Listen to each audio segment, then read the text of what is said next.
Assalamualaikum warahmatullahi wabarakatuh. Perkenalkan, nama saya Alif Ahmad Subagio dengan NPM 21340516093.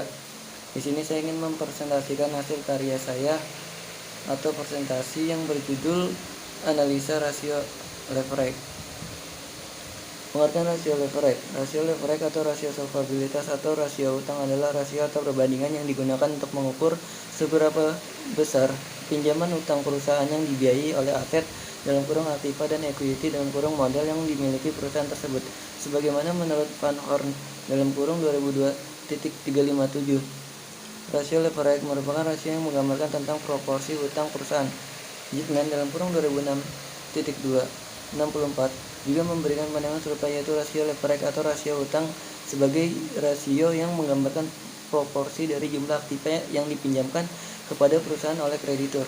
Husnan dan Pujiastuti (2004.270) juga mengatakan rasio leverage digunakan untuk mengukur seberapa jauh perusahaan menggunakan utangnya. Manfaat leverage. Rasio leverage tentu juga memiliki manfaat sebagai lahan analisis. Sebagaimana menurut Kasmer (2012.2 153 sampai dengan 154), tujuan dan manfaat dari rasio leverage diantaranya adalah: 1. Menilai kemampuan perusahaan dalam memenuhi kewajiban yang bersifat tetap seperti angsuran, pinjaman, dan bunga. 2. Mengetahui posisi perusahaan terhadap kewajiban kepada pihak kreditor. 3. Menilai seberapa besar pengaruh utang perusahaan terhadap pengelolaan aktiva.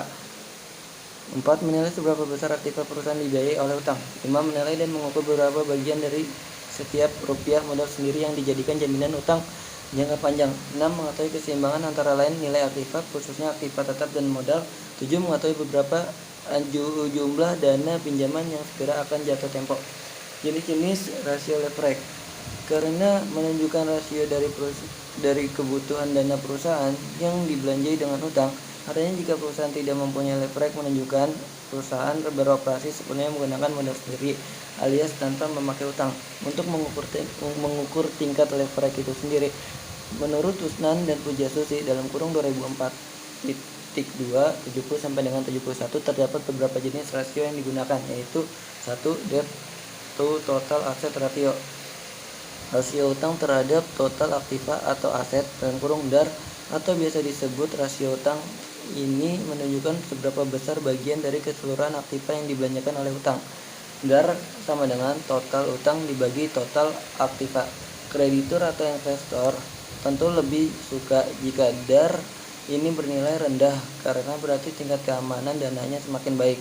Hal ini karena rasio utang menunjukkan sejauh aman utang yang bisa ditutupi oleh aktiva. Semakin kecil rasio, maka semakin aman pencatatan transaksi keuangannya. 2. Debt to equity ratio. Rasio utang terhadap ekuitas (DER) ini menunjukkan hubungannya antara jumlah utang jangka panjang dengan jumlah modal yang dimiliki perusahaan. Rasio ini berguna untuk mengetahui jumlah dana yang disediakan kreditur dengan pemilik perusahaan. Investor atau kreditur akan lebih menyukai nilai DER yang rendah karena tingkat keamanan dananya semakin membaik. Begitupun sebaliknya, jika DER tinggi maka besar pula risiko keuangannya. Jika semakin berisiko, maka biasanya investor atau kreditur akan meminta imbalan yang lebih tinggi pula. DER sama dengan total utang dibagi modal sendiri kali 100%. Total utang yang dimaksud dalam rumus di atas adalah seluruh utang perusahaan baik jangka pendek atau jangka panjang dalam suatu periode akuntansi. 3. Long term debt to equity ratio. Long term debt to equity ratio (LTDER) digunakan untuk mengukur bagian dari modal sendiri yang dijadikan jaminan untuk utang jangka panjang. LTDER sama dengan utang jangka panjang dibagi modal sendiri. 4. Times interest earned. Rasio kemampuan membayar bunga ini mengukur seberapa banyak laba operasi. Kadang juga ditambah dengan penyusutan. Mampu membayar bunga dari utang. Times interest earned (TIE) ini disebut juga dengan interest coverage ratio, di mana setelah perhitungan akan diketahui berapa besar laba bersih yang dimiliki perusahaan. TIE atau T sama dengan laba operasi (tambah penyusutan) dibagi bunga utang jangka panjang. Laba operasi di sini bisa dimaksud dengan laba sebelum dipotong pajak dan bunga. 5. Tangible asset debt coverage. Selain kewajiban karena berutang dengan membayar bunga, diperlukan pula perhitungan seberapa besar aktiva atau aset tetap bisa digunakan untuk menjamin utang jangka panjang atau tangible asset debt coverage (TAD).